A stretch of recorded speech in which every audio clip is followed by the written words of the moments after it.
So you just began your journey as a physician associate student. Your lecturers have started throwing about the mythical word of intensity. You are searching for resources and techniques to help you manage this intensity. You've come across Kumar and Clark, Cochran, Rangendil, and now you are all stressed out, it's too much. The truth is, you are not alone. Many have felt exactly the way you feel at this very moment. I remember back in the days when I was a biomedical student, I could pick a book, choose a topic, make some quality highlights, skipping one line after the other, and still maintain the core concept I was pursuing. However, when I first took Kumar and Clark and some other medical books, I felt I couldn't do the same. Every line seemed vital. This, coupled with the fact that I was just not going to study one or two diseases and call it a day, I was going to be looking at a healthy chunk of diseases across the various systems. It gave me all kinds of headache, which got me wondering, if I am having tension headaches with this apparently limited set of diseases, our bros from another mother must be having traumatic brain injuries. Surely there must be a way to stratify these diseases. Some must be more important than the others, at least more useful. How will I pass my exams?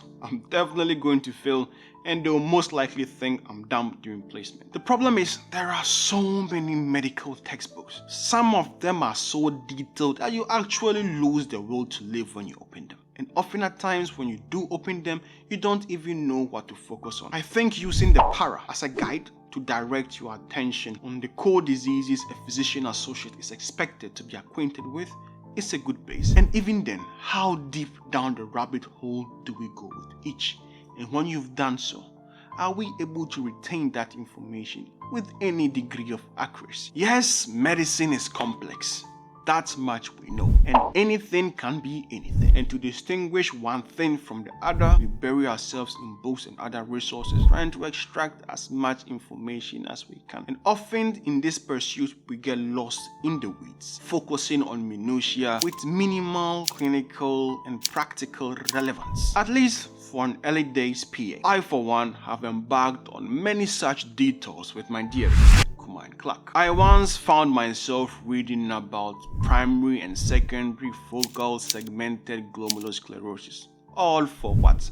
Nobody has ever asked me about them. I should have just maybe focused on my nephritic and nephrotic syndrome. Tired of wasting time and wanting more bang for my buck, I went across the pond and I came across this book. This book is used by our brothers from another mother in the USA on their path to medical licensure. And yes, I know our end goals are not the same, but we share a common goal, which is the caring for the sick. And as such, what is good for them is definitely good for us. Plus, last time I checked, when America sneezes, Britain always catches a cold. From dermatology to psychiatry and any other specialty in between, it covers all. It gives a summarized breakdown of the various and most common disease within each specialty without skimping on the core principles, guiding you on the key aspects of history, investigation, and treatment.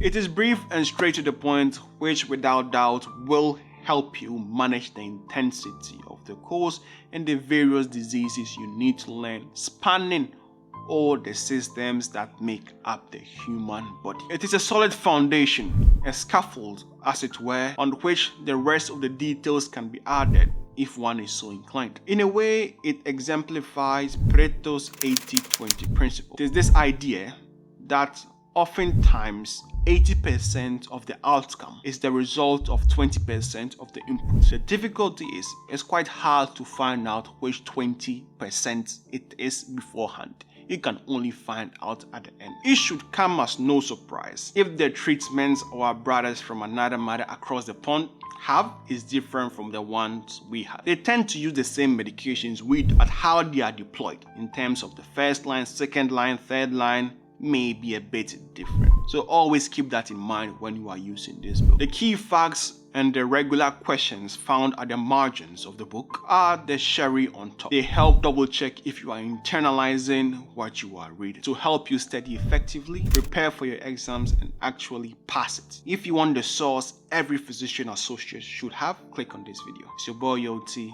and I'm out. Salute.